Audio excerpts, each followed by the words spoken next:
Salams and welcome. Thank you for joining me in episode number 219 of the Heilige Quran, the Afrikaans translation of the Quran by Imam M.A. Baker. A'udhu billahi minash shaitani rajim. Bismillah ar-Rahman ar-Rahim.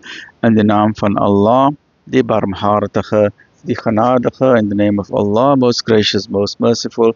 Episode 219, hoofstuk number 12, Yusuf, Surah 12, Prophet Yusuf alayhi salam. Afdeling 10 van hoofstuk nummer 12, Josef stel homself bekend. En toe hulle wanhooping oor hom geword het, het hulle apart met mekaar beraadslaag. Die oudste van hulle het gesê: Weet julle nie dat julle vader 'n plegtige belofte in die naam van Allah van julle geneem het nie? En hoe julle voorheen in julle plig teenoor Josef geval het nie? So sal ek nie hierdie land verlaat nie, tensy my vader my dit toelaat of Allah die saak vir my beslis, and hy is die beste regter, right? So out of the 10 brothers, at least one of them stood up, one out of the 10 stood up, and he remembered the sacred oath that he made with his father, the sacred oath by using the name of Allah subhanahu wa ta'ala. And he said, you know what, guys, from a moral and ethical point of view, we can't just do this. I'd rather stay behind. You all go back and just tell our father what the problem is, because now there's a calamity that we are faced with. There's a big problem that we need to solve, right? So keer julle dan tot julle vader terug en sê: O ons vader, u seun het diefstal gepleeg, en ons getuig alleen waarvan ons weet, en ons kon waarlik nie teen die onvoorsiene waak nie. En dra die volk van die stad waar ons vertoef het, en die karavaan waarmee ons saam getrek het, waarlik ons praat die waarheid. Hy het gesê: Nee, julle siele het iets groots vir julle gering laat lyk. Daarom is geduld paslik. Dit is moontlik dat Allah hulle weer aan my sal skenk. Hulle, you see, Jacob knows that Yusuf somehow is alive. So he doesn't say hey, he says hey, hulle, al twee broers, right? Waarlik, hy is die alleswetende, die allerwyse. En hy het van hulle op weggedraai en gesê: Groot is my verdriet oor Josef, en sy oë was vol trane weens sy smart, maar hy het homself in bedwang gehou. Hulle het gesê: By Allah, sal jy dan nie ophou om aan Josef te dink, voordat jy wegkwyn of van smart omkom nie? Hy het geantwoord: Ek bekla my smart en verdriet alleen by Allah, en ek weet deur die genade van Allah wat julle nie weet nie. O my seuns, gaan heen en verneem omtrent Josef en sy broer, en wanhoop nie aan die genade van Allah nie, want niemand wanhoop aan Allah se barmhartigheid nie, behalwe die ongelowiges.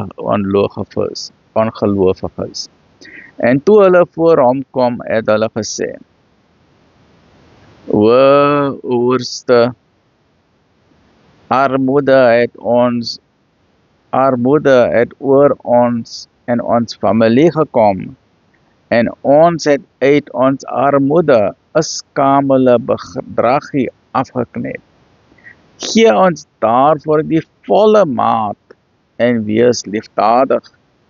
Voorwaar, Allah beloon die liefdadiges. Hy het gesê: Besef julle wat julle Josef en sy broer aangedoen het, toe julle onkundig was? Hulle het geantwoord: Is u dan Josef? Hy het gesê: Ek is Josef, en dit is my broer. Allah was ons waarlik genadig. Voorwaar, wie Allah vrees en geduldig is, Allah laat nie die loon van die weldoeners ooit verlore gaan nie. Hulle het geantwoord, by Allah. Allah het u waarlik bo ons verkies en ons was gewis sondaars. Het gesê, vandag is daar geen verwyte teen julle meer nie. Mag Allah julle vergewe.